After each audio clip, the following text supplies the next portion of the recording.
Wala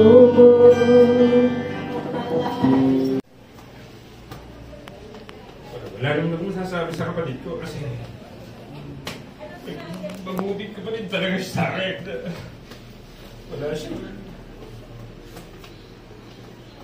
Wala ako natatandaan ang nagawa ko.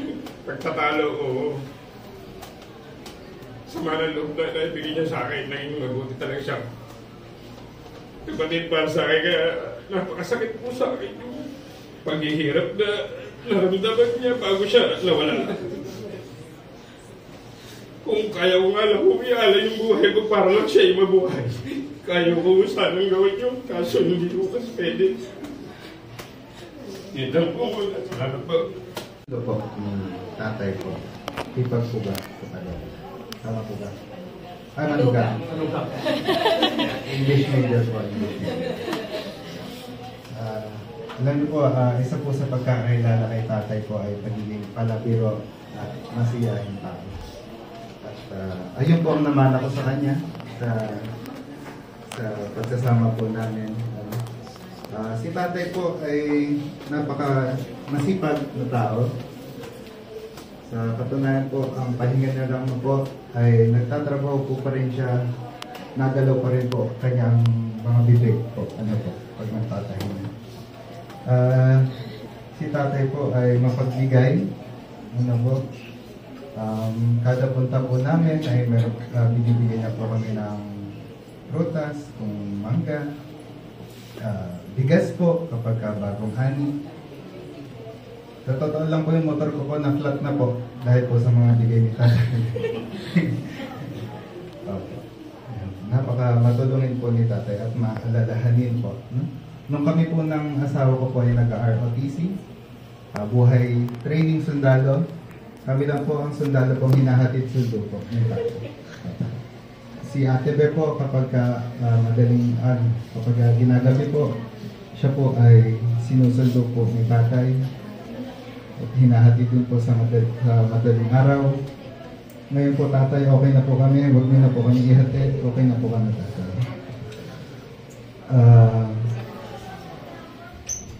Maraming salamat po tatay sa pagbabantay po sa amin, sa kanyang mga apo, sa pagpapasaya po sa aming buhay, sa aming pagsasama po.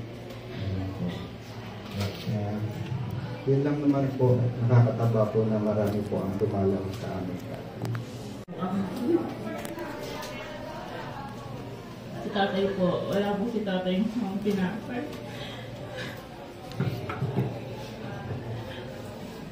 Kahit po hindi maganda yung pakikita mo sa kanya, sige gawan mo ng mabuti. Ay, di siya binabati, sige batiin mo, gawan mo ng maganda.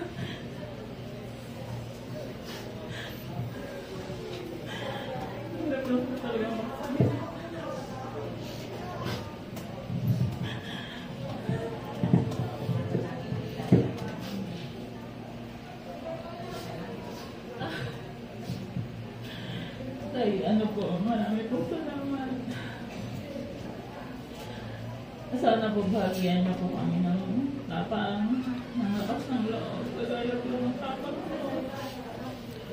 Pag-alam niyo po ng lahat ng nangyari. Tatay po napakasipag po niya. Umaga gabi. Igaod po kami 7, sayang lang po hindi naabutan yung pagtatapos ng bunso namin kapatid.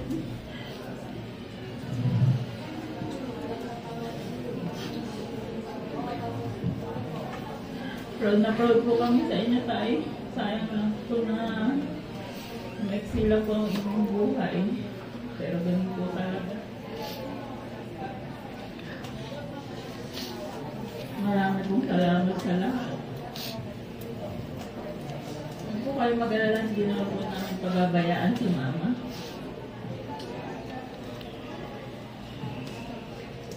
Yun lamang po. Actually, bago magsimula yung pagtawag ni Pastor, ramdam ko na yung kaba na matatawag ako dito.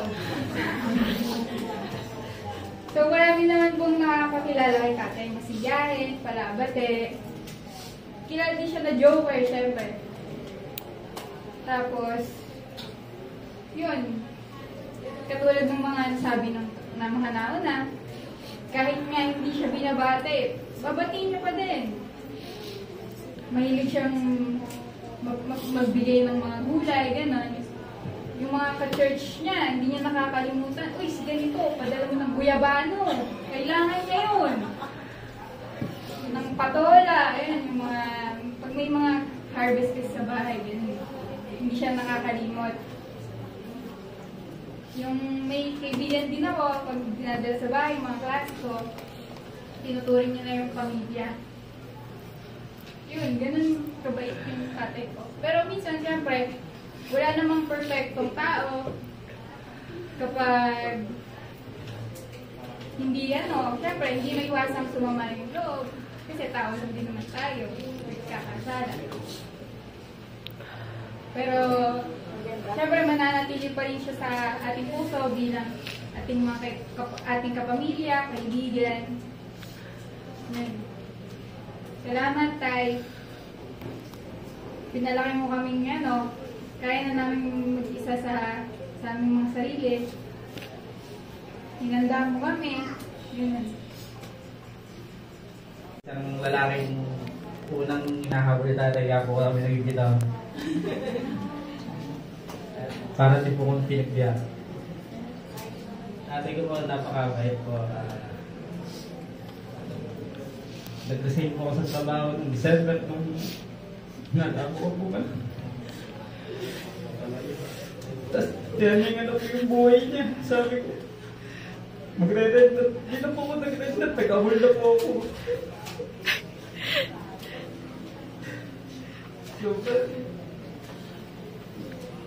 Simula po pagkabata, kami na po kasama.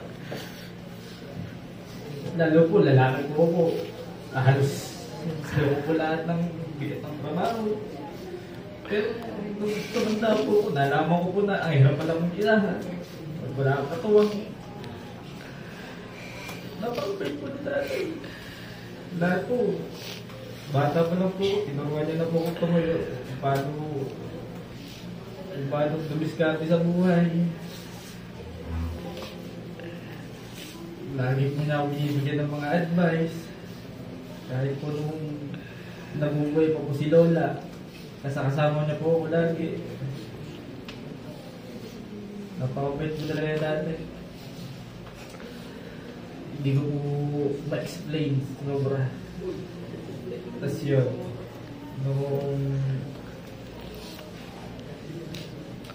siyempre kami lang po yung kadalasang nasa bahay.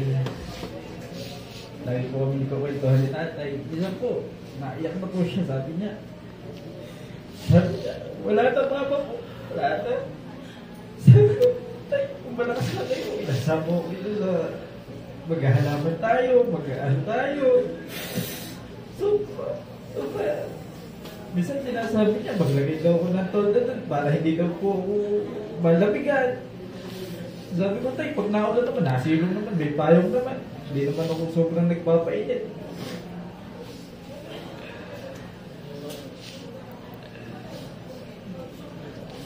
Kasi po, may lupa nga po kami. Gusto niya, taniman. Ayun po, kahit po tipid na init. Magawa ko lang po, mabawas sa isipin niya. Kasi po, workaholic po masyado si tatay. Sobrang workaholic, baka doon na nga rin niya po nakakuha yung sakit niya. Eh, kahit naman po anong sita namin, talagang hindi na po hinahanap niya. Kahit po hindi na po siya gano'ng makalakad, gusto niya doon pa rin po maghahalaman.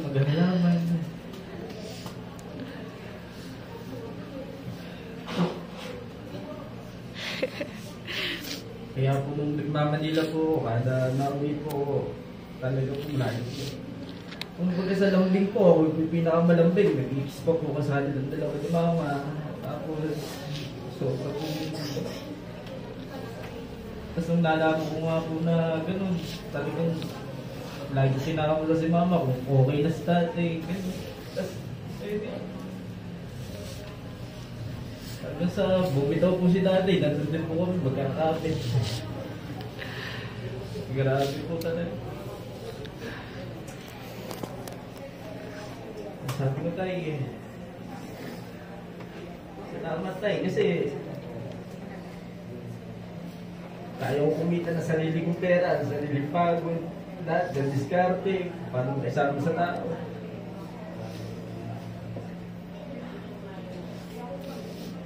Ilan po?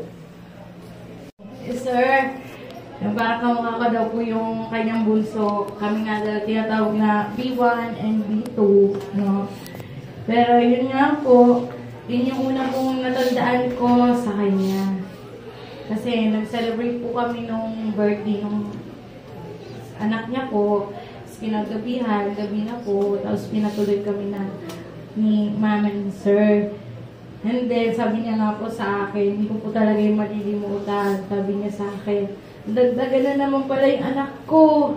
Dalawa na yung bunso ko. Yan sabi niya sa akin. Pag po ako ay bibisita sa kanila, kasi po malayo po ako taga Laguna, makikita ko po sir nasa labas, nagpapahinga at minsan ay galing pa po ito sa palayan kasama po yung mga trabador. Sasabi niya po sa akin, oh, nandiyan na si bunso ko. Tapos, magmamano po ako sa kanya. Tapos sasabihin, ang lamig-lamig naman ang kamay mo kasi nga galing po ako sa biyahe mo. Tapos yun, si sir po kasi ay masiyahing tao, lagi nangangamustayan po sa akin. Pag po yan ay po, pag po ako ay dadalaw. And then, yung last visit ko po kay sir is this last February lang po. And yun na po pala yung last na mahawakan siya, makakausap. Tapos, may gusto po siyang